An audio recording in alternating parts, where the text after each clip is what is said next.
वैसे अभी कोई चिंता की बात नहीं है, 295 केस है, लेकिन हम समय रहते जो भी स्टेप्स उठाने की ज़रूरत है वो उठा रहे हैं। अभी तक टोटल 3 डेथ्स हुई हैं, उनमें 2 डेथ्स परसों हुई थी और 1 डेथ और 4-5 दिन पहले हुई थी।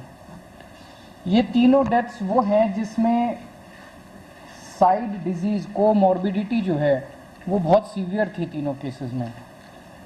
तो ऐसा अनुमान है कि डेथ कोमॉर्बिडिटी की वजह से हुई है और शायद कोरोना इंसिडेंटल था, पर ये कहा नहीं जा सकता।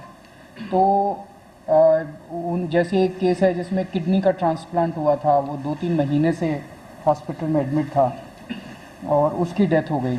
तो ये कहना कि वो कोरोना से डेथ हो गई ये थोड़ा शायद गलत होगा, लेकिन ये फैक्ट है कि 3 केसेस ऐसी डेथ हुई है जिनको कोरोना था। इन 3 में से 2 दिल्ली के बाहर के रहने वाले थे। अभी इस वक्त जितने भी हमारे केसेस पॉजिटिव आते हैं, 100% केसेस की हम जीनोम सीक्वेंसिंग करा रहे हैं। उसका हमारा मकसद ये है कि अगर कोई भी नया वेरिएंट अगर निकल के आए तो हमारे को पहले से पता चल जाए कि कहीं कोई चिंता का विषय तो नहीं है। तो 100% केसेस की जीनोम सीक्वेंसिंग करा रहे हैं।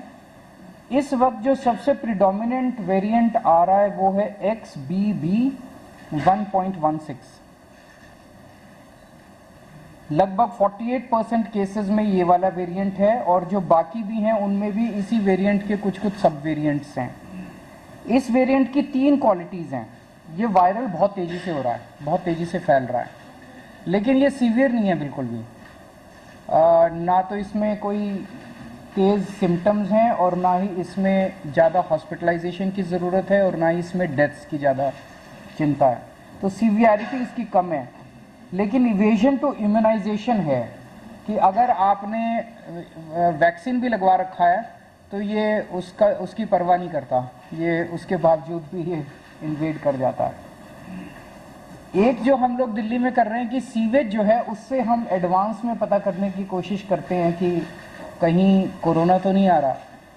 तो मिड फरवरी तक जितने हम सीवेज के 7-8 जगह से पूरी दिल्ली में सैंपल उठाते हैं सीवेज के और उनको टेस्ट करते हैं। पहले अगर कोरोना आता है तो पहले सीवेज में कोरोना डिटेक्ट होना चालू हो जाता है। मिड फरवरी तक 0 कंप्लीटली पूरे दिल्ली में नेगेटिव था। उसके बाद से धीरे धीरे पॉजिटिव कुछ सैंपल्स में आना चालू हुआ और पिछले 15 दिन में अब ये सीवेज में पॉजिटिव इसके वो निकल के आ रहे हैं। हमारी इसको लेके पूरी तैयारी है। वैसे तो कोई भी चिंता करने की ज़रूरत नहीं है, बहुत कम अभी केसेस हैं और कोई सीवियरिटी भी नहीं है, लेकिन तैयारियों को देखते हुए हमारी 7,986 बेड्स हमारे अभी तैयार हैं कोरोना के लिए। इसमें ऑक्सीजन वाले बेड्स भी हैं, इसमें वेंटिलेटर बेड्स भी हैं, इसमें ICU भी हैं। 7,986 बेड्स हैं जिसमें से 66 बेड्स केवल ऑक्यूपाइड हैं। 66 RT-PCR के टेस्ट करने की हमारे पास सफिशिएंट क्षमता है। लगभग 4,000 टेस्ट हम सरकारी लैब्स में करने के लिए हमारे पास क्षमता है और प्राइवेट लैब्स में तो 1 लाख से ज़्यादा टेस्ट पर डे करने की क्षमता है। वैक्सीन भी बहुत अच्छा परफॉर्मेंस अभी तक रहा, नेशनल एवरेज से ज़्यादा अच्छा रहा। 18+ की कैटेगरी में तो लगभग सबको वैक्सीन लग चुकी है और 18 से निचली उसमें आए तो फर्स्ट डोज सबको लग चुकी है, सेकेंड डोज भी 85% के लगभग लोगों को लग चुकी है।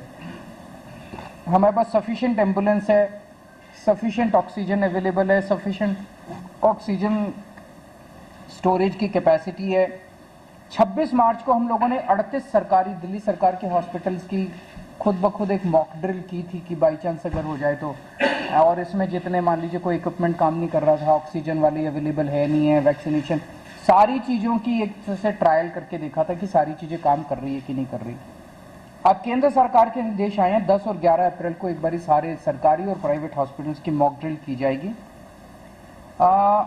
इसके ऊपर दिल्ली सरकार एक कैंपेन चलाएगी, अब एक मीडिया कैंपेन चलाया जाएगा लोगों को कोरोना के बारे में जागरूक करने के लिए और एहतियात बरतने के लिए कि कोविड अप्रोप्रिएट बिहेवियर फॉलो किया जाए। एयरपोर्ट के ऊपर 2% के लगभग पैसेंजर्स को रैंडम टेस्टिंग की जा रही है और जितने भी दिल्ली सरकार के हॉस्पिटल्स हैं सबको बोल दिया गया है कि आइसोलेशन वार्ड्स कोरोना पेशेंट्स के लिए रखे हैं। कहीं ऐसा ना हो कि किसी को बहुत सीरियस मान लिया ILBS में किसी को किडनी ट्रांसप्लांट हुआ, उसको कोरोना हो गया, अब उसको कोरोना वाले हॉस्पिटल में नहीं ले जाएंगे हम, वहीं पे अगर आइसोलेशन बेड होगा तो वहीं पे उसको एक अलग वार्ड में कर देंगे, तो उसका कोरोना का किडनी का भी ट्रीटमेंट होता रहेगा और उसका कोरोना। तो हर अस्पताल के अंदर एक आइसोलेशन वार्ड की तैयारी की गई है। जितने सारी केसेस हैं एक्यूट रेस्पिरेटरी डिजीज वाले, उनमें जैसे ही मरीज एंटर करता है हॉस्पिटल में उसको तुरंत मास्क दे दिया जाता है, उनको 100% उनके टेस्ट किए जा रहे हैं। और जितने इन्फ्लुएंजा वाले लाइक सिम्टम्स वाले पेशेंट्स हैं उनको 5% उनके रैंडम टेस्ट किए जा रहे हैं। तो ओवरऑल दिल्ली में लोगों को घबराने की ज़रूरत नहीं है। सरकार पूरी तरह से नज़र रखे हुए है और सरकार पूरी तरह से किसी भी इवेंचुअलिटी को फेस करने के लिए तैयार है। सर बूस्टर डोज का क्या स्टेटस है? क्योंकि हमने देखा था कि जब कोविड था तो बहुत सारे लोग बूस्टर डोज लगवाए थे, लेकिन अब बहुत कम हो गए, 21 लोग ही जाते हैं बूस्टर डोज। इसका क्या स्टेटस है अपना? सर बूस्टर डोज अब नो लॉन्गर एडुकेटेड और अब जो है नहीं लगाई जाती है। अभी मास्क की ज़रूरत, हम जितने भी जिनको भी सारी पेशेंट्स हैं जो कि इन्फ्लुएंजा लाइक सिम्टम्स हैं, इस तरह की सांस की बीमारी है, उनको हम सबको वो कहेंगे कि आप मास्क लगा के रखिए। लेकिन अभी केंद्र सरकार की तरफ से कोई गाइडलाइन नहीं है और जैसे जैसे केंद्र सरकार गाइड करेगी हम उस पर स्टेप्स लेंगे।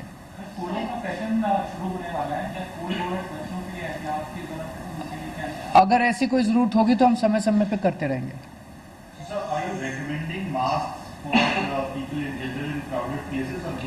We are recommending masks to those who have respiratory disease like SARI, ILI, etc.